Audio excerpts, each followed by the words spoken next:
I have nothing on me. Okay. Why are you doing this to me? No, why are you doing this? Stop. Have a seat or you can catch another charge. I have no reason that you should try to keep breaking. Stop. Do not pull away from me. This is the exact moment when body cam caught a cop slamming an innocent girl on the ground. But there are plenty of moments when cops cross the line on camera. Like this cop who tackled an innocent man to the ground and shattered his wrist. Don't do this. What are you doing? Oh my God! What are you doing? Oh, Jesus. Oh my God. Oh God, you broke my wrist. Oh my God, you broke my wrist. Or this cop who forced a 65-year-old man to the ground and knocked him unconscious. I'm gonna look for my stuff, young man. All right, turn around. Come on now, wait a minute. Hey, relax. 1 minute.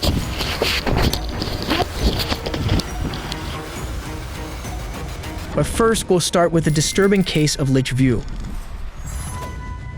On October 27, 2024, Officer Joseph Gibson of the Oklahoma PD initiated a traffic stop on 70-year-old Vietnamese man named Lich Vu for an improper U-turn. There was clearly a language barrier, but the officer allowed the situation to escalate into something it never should have. Whenever you complete a U-turn, you're supposed to be as far to that corner as possible. They have another car in front of her.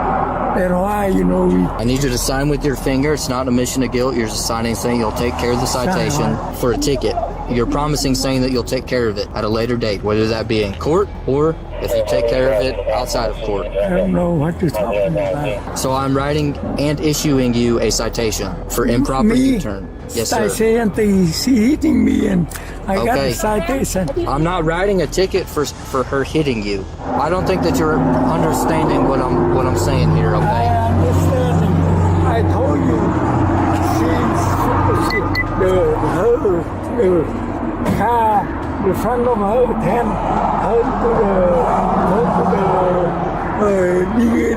and she didn't turn. Whenever you make a U-turn, I didn't make a U-turn. Sorry, let me clarify, okay? Yeah. Whenever you enter a little intersection thing like that, you are not allowed to go side by side next to a car, okay? You have to go behind vehicles. Hey, you are the police. Yes. So you know okay. How many cars? We are done, sir? No, we're done arguing about this, okay? Who refuses to sign this citation and the cop starts to make threats. We don't argue on the side of the road, we argue in court. Yes, that's how it works, because if not, if you don't sign this, you go to jail. I don't want to take you to jail. I'm ready to go to jail. You ready to go to jail? Yeah. Ridiculous. Okay, that involves impounding your car too. Officer Gibson then issues a citation to the other driver, and it appears he doesn't require her to sign it. You got a ticket also? Yes. Your tag's expired? Yes. So you're good to get out of here? Okay. There's a report. I'll get to you guys in a second. Wait there. So, this is the ticket. Right. There's a date at the bottom that you have to take care of it by. And then below that, there's a phone number, website, address. One of the three will tell you how and where to take care of it. Okay. And then there is a case number right there. Has everyone's person, vehicle, and insurance information on it. Can you roll me another unit? I got this guy up here and a supervisor. He's refusing to sign a ticket. And he's wanting to go to jail. The officer radios dispatch for a backup unit and also calls for a supervisor, claiming the man wants to go to jail. As if requesting backup for an elderly man isn't enough, the officer quickly turns violent. You see where that car's at? Whenever you enter that area, that's what you're supposed to do. You're not supposed to leave any space at all. You see that two car? Yeah, that's what you're supposed to do. I am the top where your vehicle was located, your vehicle was not like that. Sit up. No. You sit up. Get on the ground. No. See, sir. No.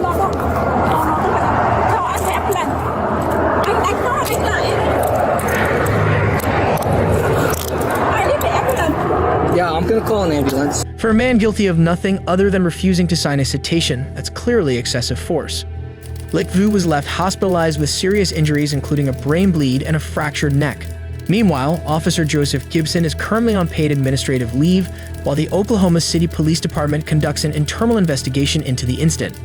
Officer Gibson still has a lot to learn about the rules of engagement, but what happens when an officer becomes violent against a victim who has just been in an accident? I'm gonna look for my stuff, young man. All right, turn around. Come on now, wait a minute. Hey, relax. 1 minute. Put your hands behind your back. February 2022, 65-year-old Michael Scurlock was involved in a minor accident with a road user while riding his bike. The Dickinson Police Department responded to the scene, but what happened next was far from what you typically expect from a law enforcement officer. I don't think you're going at it right here. Yeah, I got the tools at the house. You know where I live. You know, you didn't do that on purpose. No, sir. 63, did you get my last transmission? Hold on. Don't go anywhere yet. What do you mean don't go anywhere yet? Exactly what I mean. Don't go anywhere yet. Hey, what the have I done? I was. What? What happened? He hit me accidentally. EMS is not needed. Looking that way to go, and I started to ease out, and the next time I see a flash in front of him, he goes, I was worried about fucking flat. Now, I ain't worried about flat. Look at that wheel. All right, am I through? No. What have I got to do? You gotta wait here. What for? Tell me. Till we finish our investigation. Investigation? There ain't Matter of fact, have a seat. I mean, he hit me, and I thought he saw me. Hey, have a seat on the curb. Despite Scurlock clearly being the victim in this situation, when he starts looking for his personal belongings, which likely went missing after the incident deceit, Michael Kinsley treats him as a suspect and takes things to another level. I'm gonna look for my stuff, young man. All right, turn around. Come on now, wait a minute. Hey, relax. What are you doing? Hey, you're gonna have a seat. Sit down. I'll try to have a seat if you'll let go of me. You don't hold me. Put your hands behind your back.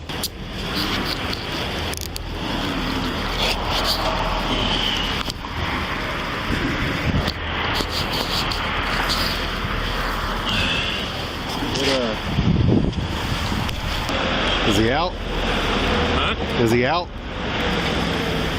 Is he drunk? I don't know. I tried to get him to sit down because it looked like he was gonna walk away. He wouldn't do it, so now I told him, put your hands behind your back and start resisting. In a show of excessive force, Sergeant Kinsley pushes the 65-year-old to the ground, knocking him unconscious before placing him in handcuffs. When EMS arrived, Kinsley failed to inform them that Scurlock appeared to have lost consciousness. In fact, what happened later at the Dickinson jail is even more disturbing. You got a car, don't you? A car for what? To get me home. No, I don't have a car to get you home with. Come on. Mr. Scurlock, you have the right to remain silent. You have the right to a lawyer. You have the right to have a lawyer present at any interview at the place you're What for? Am I here? You got arrested for public intoxication yesterday. I got beat on this today. Having signed that, fill that out. If it has any information, we'll go from there. Man, I ain't got no way out of here. No, you're getting out. You getting out. Stand right here for me. Oh, Huh? I can't see. Just sit right there on the bench for me. I think this one got, I think this is... God, Back up. Notice how Scurlock is in dire need of medical attention, yet the officers think he's intoxicated and tell him to stay quiet. Back up. Yeah. Okay. Oh, man. Okay, hey, you're gonna have to be quiet. I see that. You're gonna have to be quiet right there. Upon his release from jail, officers dropped Scurlock off at home without taking him to the hospital. He later spent 2 weeks in intensive care due to a brain bleed and was in and out of the hospital before passing away 9 months later from Parkinson's disease. Meanwhile, Sergeant Michael Kinsley faces a felony charge of intentionally injuring an elderly person and a misdemeanor charge of official oppression. The felony is punishable by up to 10 years in prison, while the misdemeanor carries a maximum penalty of 1 year in jail. And as of this video upload, his case is still ongoing. Michael Scurlock was thrown to the ground for no reason, but what happens when an officer assaults a cooperative suspect? At around 8:30 p.m. on August 24, 2024, dispatch received a call reporting a large fight involving 10 to 15 individuals at the Mahoning Manor Apartments in Canton, Ohio. Upon citing officers from the Canton Police Department, many people fled the scene. Everyone's getting detained. Did anybody have eyes on the male that jumped the fence? Nothing going on. Still at large. And I guess 10 seconds ago, he ran north. After the suspects fled the scene, the officer found 5 people in a parking lot and called for backup. Officer Brandon Momirov receives the request and responds in the most violent way possible.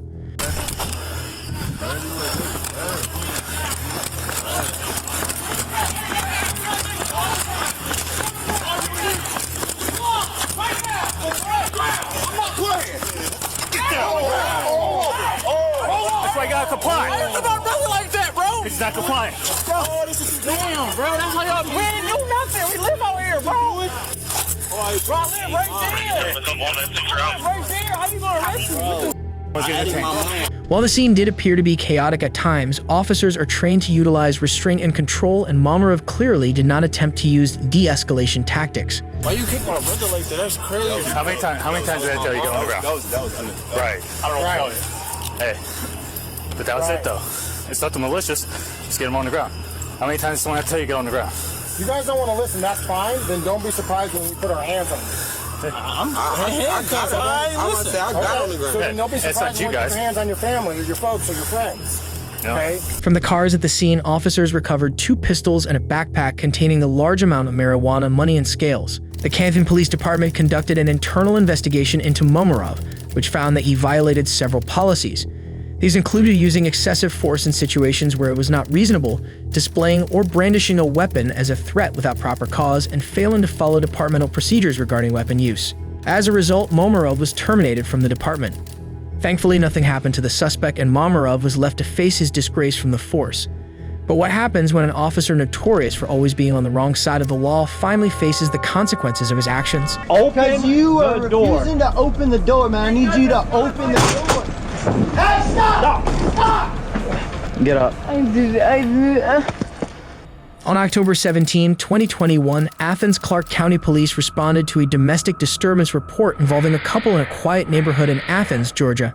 Before the officers could reach the doorstep, a woman later identified as Liana Beam came out of the apartment, and a tense conversation unfolded between her and the responding officers. Hi. Hey, how you doing? We got a call about a domestic disturbance here? No, the dogs are back there, but we're fine. Okay, but can you tell me what happened? We're just mad at each other. Okay. Just screaming. We scream a lot. Can we, yeah, can we get him to come out? What? No. What do you mean, no? No. Okay. So, you can go over here and talk to him for me, please, but we need for him to go ahead and step up. No, okay? no, please don't. So, look, we're mandated by the state. We have to. We have to talk to him. We got to talk. Please. Yep. He's fine. I understand. Okay. Here, come over here and talk to No, talk to him. No, I would not like to. Please. No, you guys don't have to. Please, I know you don't. Ma'am. For this we do, because I need you guys to tell me what happened. Nothing. But look, I can see there's blood on your hand. Yeah, that's his. But I understand. So cut his hand on the door. No, please. No, this is my house. Ma'am. No, Ma'am. No, this is my house. Hey, ma'am, I'm done talking. Come over here now. No, this is my house. Or you go to... This is my house. Why are you opening my door? The woman appears defensive and refuses to let the officers talk to her husband. When they spot blood on her hands, they take immediate action, thinking someone inside might be in danger or need urgent medical attention. But this is where things get even more interesting. Open the door. It's against the law. I'll videotape you. Okay, well, you need to open the door, okay? Open the door, man. You do. We're here to investigate. This is my house. Can you unlock the door, man, so we can talk to you? No, why am I being held? Stop, or you're gonna get on the ground. That's my final warning to you. Stop. This is my house. I told you to stop, didn't I? This is my house. Open the door. I'm good. Open the door, man. No, Sir, we are here investigating. I have not done anything wrong. Look. I put myself on my own door. I know, so come out here and tell I'm not, me. Because my you gotta tell me. Officer, I know what y'all do. I understand, man, so tell me. Unlock the door. What's your name? I'm not telling you. We're here to investigate a domestic disturbance. Cool. You're here to investigate, not And you need to open the door. We're not trespassing. Right now, it's obstruction, man. I need you to open the door. I told you, man. Hey! Can you please tell me why I'm being arrested? Right now, it's... What? You're detained right now. For what? For what? Under the Fourth Amendment, officers can only enter a home under exigent circumstances, which this situation does not qualify as. However, the officers detain the couple on the grounds of obstruction, and how they treat them in the rest of the footage is far from professional. What are you doing? This is my house. I didn't ask you to come here. Don't put me in that f***ing car. You're going to jail now for obstruction. From what? You came to my house and you put me in f***ing car. No, why are you doing this? Stop. Have a seat or you can catch another charge. That's your choice. I have no reason that you should charge me for anything. Stop. Do not pull away from me. Get up. Get up. Beam refuses to get into the patrol car, and Officer Roger Williams slams her to the ground. She doesn't pose an immediate threat to Williams, so the use of excessive force is unjustified. I don't do drugs. I don't do anything. We didn't say anything about drugs. Do you have any on you? Why are you treating me like this? Get up. Stop! Stop touching me! Get up. Why The longer you stand here, the more charges you're gonna get. Every time I tell you to get up and you don't, that's obstruction. But why am I getting any charges? I haven't Get done up. it. Please let me get up on my own. Please let me get up on my own. Please. Let's go in the car or I'm gonna slam you on the ground again. In the car. People think I'm crazy. It's insane. In the car. You're insane. You're insane. You're insane. Get in the car. This is why people are mad at you. He's hurting me. Please. Get in the car. He's trying to hurt me. Beam is agitated because she doesn't understand why Williams is arresting her, but he slams her to the ground again, knocking her unconscious. Get up. Can you please get this on video? Please get this on video. No, please get this on video. Get up. You need to put her in the car. She fell down. She needs to get in the car. Get up. I don't like you. I don't like You gotta stand up. Let's go. Get her up. Get her up.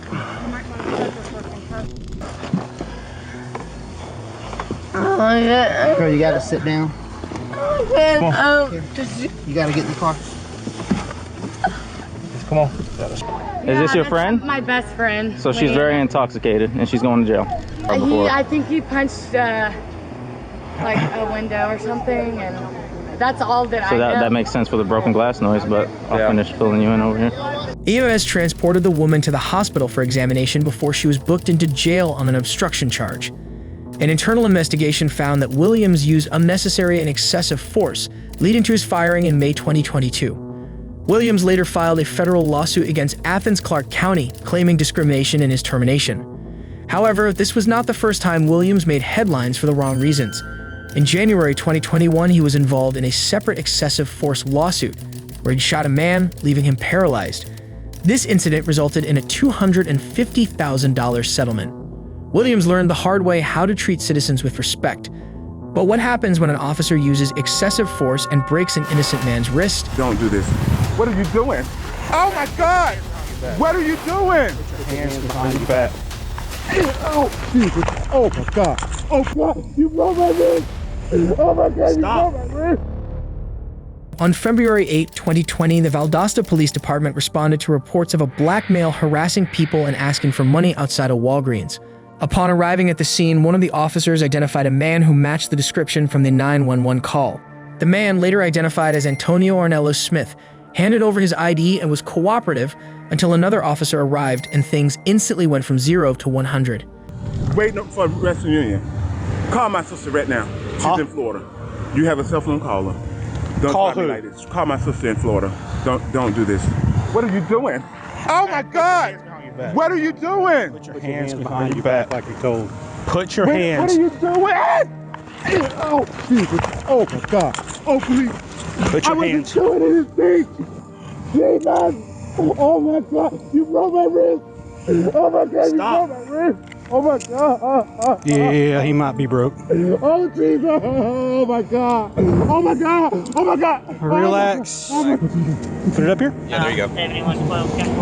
Now roll over on this side. Roll over, roll over, roll over. Just prop it up.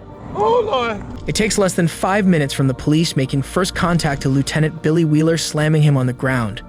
Wheeler would later claim he mistakenly believed Antonio had an outstanding arrest warrant, but he was wrong. Antonio's wrist is broken, but see what happens when they realize they have the wrong guy. The other guy is over there. They pointed out two different people. They got the guy with a warrant. This guy, I had just got contact with. I thought it was wrong with a warrant. No, that's why I was trying to. No, because it's two different people. That's why I was trying to figure out if I had missed something. Don't move your arm, okay? Don't move your arm. Why didn't you tell me something? I thought he was the one with the warrant. Upon arriving at the scene, one of the officers identified a man who matched the description from the 911. Apparently, Lieutenant Wheeler walked in on his colleague having a conversation with Antonio and didn't even give him a chance to defend himself before tackling him to the ground. Just make your first name. I need a good movement. I got it. Don't worry about it. I'm sorry. You don't want to wait. No. You sure? Yeah, I'm sure. I'm sure. I'm looking. They're gonna be coming there. I guess if you want to cancel with them, you can, or you. Yeah, cancel. You want to make your pocket? Let's cancel. Here, which pocket you want?